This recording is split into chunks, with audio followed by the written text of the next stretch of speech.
Hey, what's up? The recipe I'm going to show you is called cloud bread. Some people call it oopsie bread, but the original term is cloud bread. I stumbled across this when I started the keto diet several months ago. I have lost over 30 pounds on the diet. I love it. This is one of those recipes that I call them go-to recipes. You are going to want to use this quite often. One thing that's really awesome about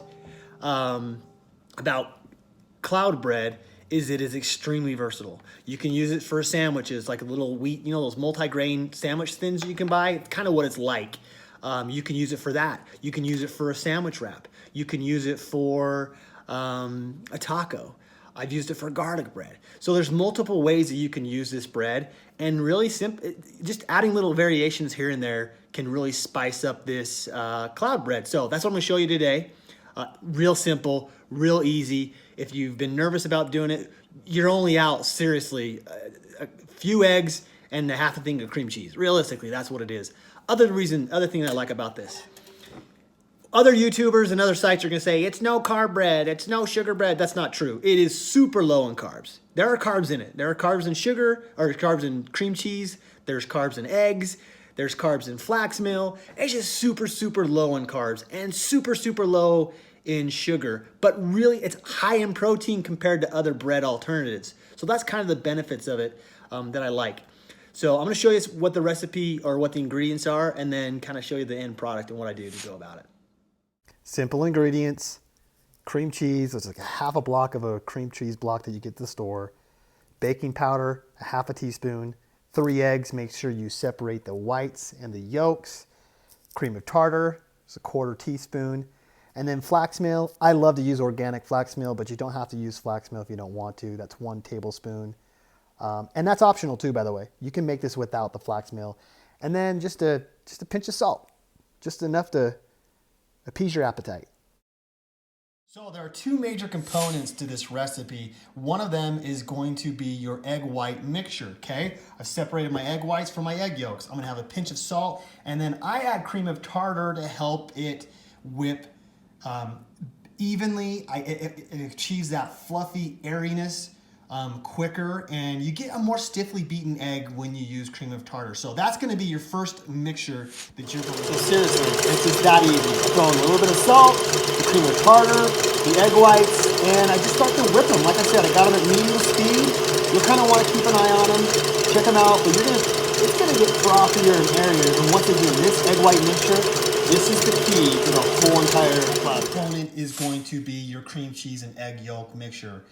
You're gonna want a half a teaspoon of baking powder. Use Clabber Girl. There's no carbs, there's no sugar, and yes, it is gluten-free. They do not generate their starch from wheat, so that's a really good thing I wanted to point out there too.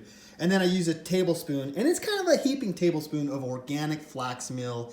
There's variations, they'll be down in the descriptions. And then you can see I mixed all those ingredients together, and it almost looks like it's Dijon mustard. You can also see that I don't have these big cream cheese chunks in there. I had to whip it pretty good. You should have seen the white man's overbite that I had going on doing it. But anyway, that's the consistency of what you're kind of going after. You want it to look like mustard a little bit. Here's another critical part of this recipe. I have my egg white mixture here. You can see those are nice, stiffly beaten egg whites. And then I have my cream cheese mixture here. When you incorporate the egg whites into your cream cheese mixture, you're gonna wanna keep as much of that airy, frothy egg white intact and incorporated throughout this as possible. I'll show you a picture, I'll show you a video real quick of the finished product, but kind of keep that in mind. You want to gently fold the egg white mixture into your cream cheese. So I was showing you a second ago, you're just gonna slowly, gently mix that mixture in with the cream cheese and the egg whites. Kind of what you want. It's kind of what you want to look like. You can see it's still got that fluffiness, that batter. It's kind of what you're going for in the consistency. So you're gonna want to line a baking tray with paper. Don't grease it. Make sure the oven is set at 300 degrees. Now with this recipe, you can get 8 small ones or 6 to 7 decent sized pieces of cloud bread. So Apologize for my proportions on these, but they're still gonna come out looking banging awesome. Set your oven at 300 degrees Fahrenheit. Put them on the middle rack. It's gotta be in the middle rack. Bake it for 28 to 30 minutes. Check it at the 28-minute mark. Probably go the full 30, and you're gonna want a nice golden brown hue on the top. Once they come out of the oven, immediately transfer them to a cooling rack, and they are ready to eat. Super low carb, super low sugar, awesome protein, gluten-free, versatile recipe. Share this, experiment with this, most importantly, enjoy this. I'm glad you watched this video, and I'm glad you're on a journey like me to find low-carb foods that are really, really good.